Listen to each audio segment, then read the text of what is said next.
안녕하십니까. 윤투TV 윤윤철입니다. 오늘은 윤투TV 제 2501 2호를 시작하겠습니다. 첫 번째, 시에 녹아든 세상사. 제목, 헌재. 구중심처 헌재에는 군뱅이가 살았는데 벼룩처럼 재빨라진 정치충이 되어 있네. 옥상에 옥 정치집단 백해무익 폐문해야. 어제 결국 윤석열 대통령에 대한 체포영장이 집행이 되었죠. 탄핵을 반대하거나 찬성하거나 들이닥친 경찰이나 모두 대한민국 국민이니 대통령으로서는 어쩔 수 없는 선택을 했다고 봅니다.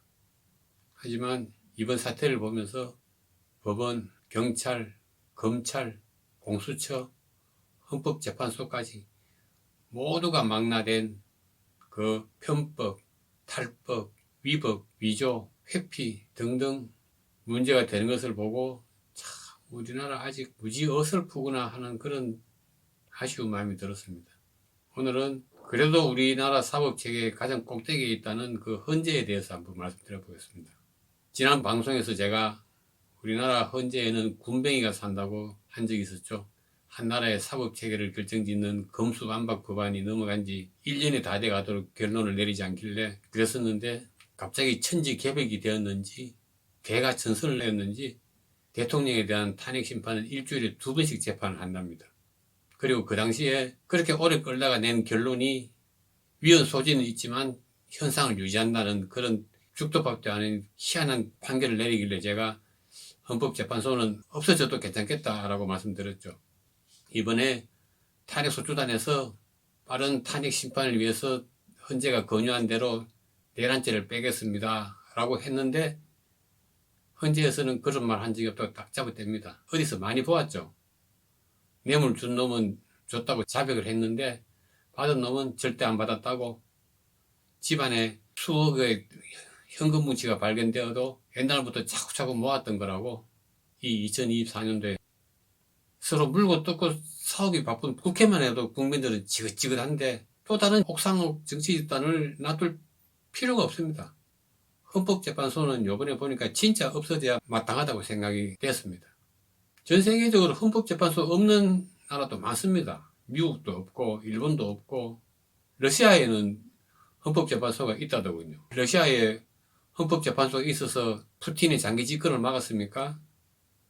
우크라이나와 그 전쟁을 막았습니까? 정말 필요 없습니다. 헌법재판소를 없애고 그 대신 헌법도 개정을 해야 되겠죠.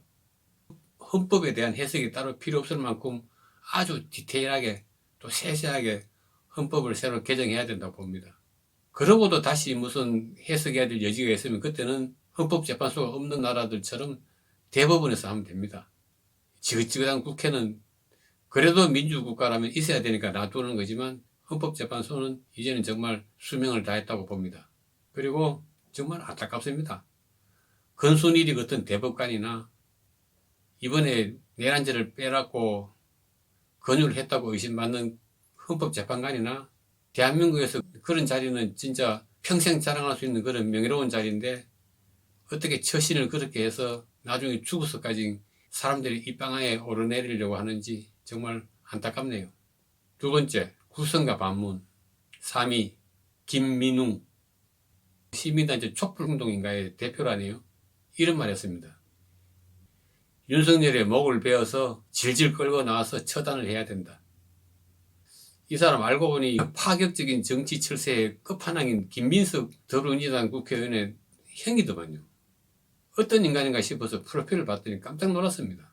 친북 반미를 그렇게 극렬하게 활동하는 사람이 영국에서 신학대학을 나오고 미국에서 대학원을 나왔더만요. 그것도 미국에서 목사활동을 했고 정말 참 아이러니하지 않습니까?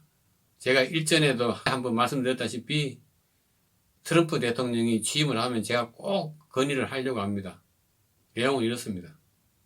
지금 한국에는 종북을 하든 종중을 하든 반미주의자가 많이 있다. 하지만 아이러니하게도 그 사람들 중에 많은 숫자가 미국에 기반을 두고 있고 미국에서 잘 먹고 잘 살고 있고 그 자녀들도 미국에서 잘 지내고 있다. 심지어는 시민권까지 얻고, 이거는 기하의 방침, 모든 것은 미국이 우선 이거하고 어긋난 거 아닙니까?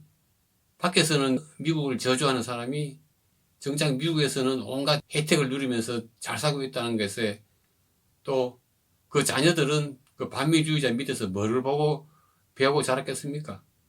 더 이상 세세하게 말하지 않더라도 트럼프 대통령의 현명한 판단과 단호한 조치를 기대합니다. 제가 이 사람들의 정말 환멸을 느꼈던 게 예전에 소고기 수입에 따른 그 광우병 사태 때 그 시위를 보고 정말 환멸을 느꼈습니다. 그 당시에 미국 소고기를 먹느니 청산가리를 먹겠다. 또 생리대만 잘못 써도 광우병에 걸린대요 하면서 울며 시위하던 그 어린 여학생. 그때도 민주당 정치인들이 거기 많이 갔죠. 가서 박수치고 연설하고. 제가 알기로는 그때도 갔던 사람들 중에 상당수가 미국의 자녀, 형제, 부모, 인척이 있었을 겁니다. 정말 자기 신념이 그래서 그 시위에 참석했다면 당장 가족부터 그 죽음의 땅에서 불러내야 되는 거 아닙니까? 그런데 한 명도 그렇게 하지 않았습니다. 그때 그렇게 했다면 자랑스럽게 소개했겠죠. 내가 그 죽음의 땅에서 가족들을 불러들였다고. 정말 철면피들이죠. 우리나라는 참 희한합니다. 대통령이 탄 비행기가 추락하기를 기도한다는 신부나 대통령 목을 베어 질질 끌고 나와야 된다는 목사나 묻겠습니다. 미국에서 목회 활동할 적에도 미국 욕합니까?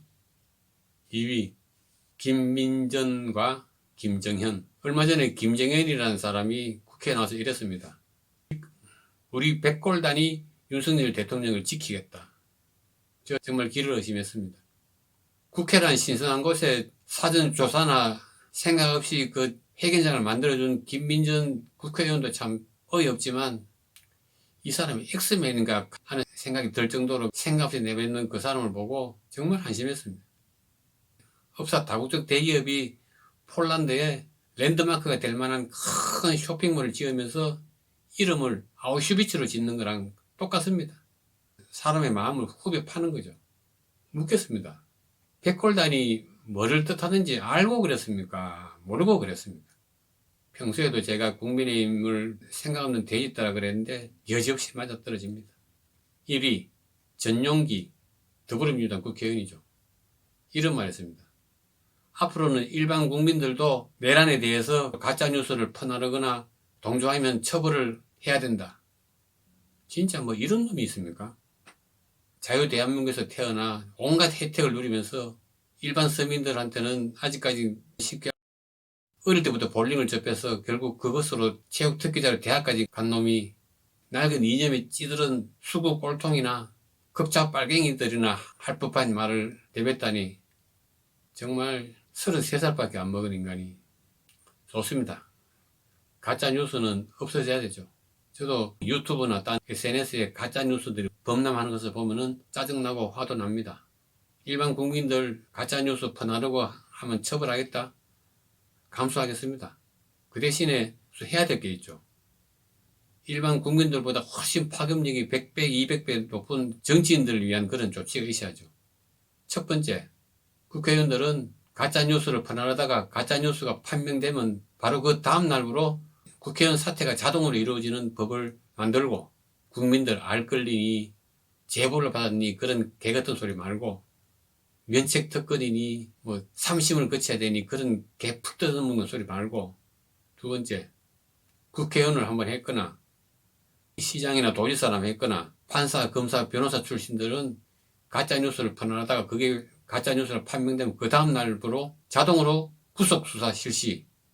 최소한 이 정도 법을 제정을 하면은 일반인들도 가짜뉴스 퍼나르면 처벌받을 수 있다는 것을 감수할 수 있습니다. 묻겠습니다.